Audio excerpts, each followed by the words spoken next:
Let's now cross live to Morning Live producer Desiree Chauke. She is at Constitution Hill. Desi, what you doing there? Good morning to you.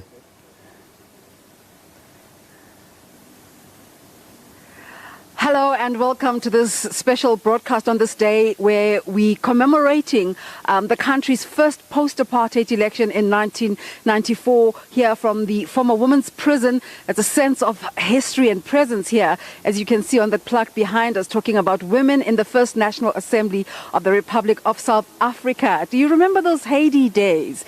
It talks about women's development contribution to a non-sexist, non-racial and democratic South Africa. Of course, one of the most famous people who were here being Mamu Winnie Mandela, but also people like our former departed former Minister of Communications, Ivy Matsepe Kasaburi. But the main reason we're here today is something that society doesn't necessarily celebrate and doesn't look very well on, which is ex-offenders who are coming together today to face the public in dialogue and to talk about the reasons why they ended up in jail and what freedom means to them, but more importantly, the things that are done to rehabilitate them and reintegrate them back into society. And the people who are doing this amazing work is two gentlemen who come from an organization called Lead Me As I Lead You. And this is when I bring in the two gentlemen, Olanga Hlachwayo, together with Junior Adese. Gentlemen, welcome.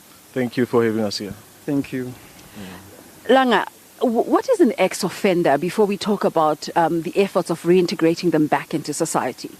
An ex-offender is someone that has been in conflict with the law and was sentenced to serve time in a prison or correctional center.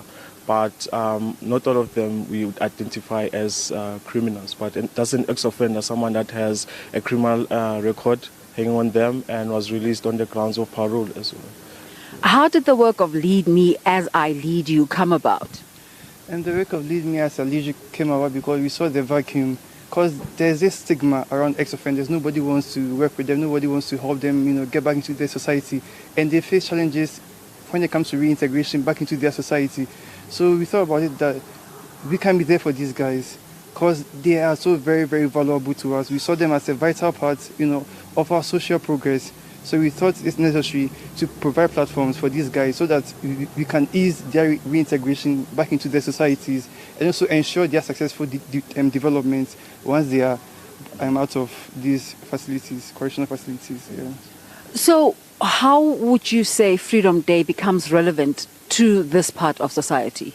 Our inspiration comes from Tata Madiba, right? He's been there for at least 27 years at the Roman Island, and today it's the 27th of April, and some of the young men here are still young. We even have Tsepo Mia, who's only 23, and very soon he'll be, in a few years' time, from 4 years now, it's going to be 27. But the number 27 is significant to us, very important, because Tata Madiba, after 27 years in prison, he came out, he was able to have a great impact in changing our society. And we're saying to them, on this Freedom Day, looking forward, adopt that attitude of Tata Madiba, believe in yourself, look forward to changing the country, look forward to changing yourselves as well. So we're giving them this platform to take ownership of themselves and to do away with the title of ex-offender, ex-convict, ukuluva in a bad way. So we're saying to them, this is your freedom, own it, it's about you. You've ended, start a new life, and this is going to be an annual event as well.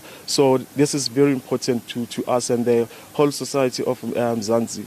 And this is not all talk. You have specific programs that you take them through to help them to rehabilitate. Just tell us about those programs quickly. Okay, briefly, we have a policy program with Monash University, the criminology department, where these guys go there, have lectures with the criminology students, and then together develop policies that they believe is preventing their reintegration back into the society. So, and these policies that are developed can be pushed to the youth parliament for implementation. So that's one part. Unfortunately, we have to wrap it there. But today's program, apparently we can continue. Okay. You can continue to tell us about some of the other programs. And we also have partnerships with ISEC South Africa, with Cornhill, and the other organizations that are willing to train these guys to give them a professional outlook. Because these guys are very, very talented. Some of them have got great skills. Okay, so this partnership aims to give them a professional outlook and entrepreneurship we train them to be leaders in our societies. So these partnerships, we hope, will provide the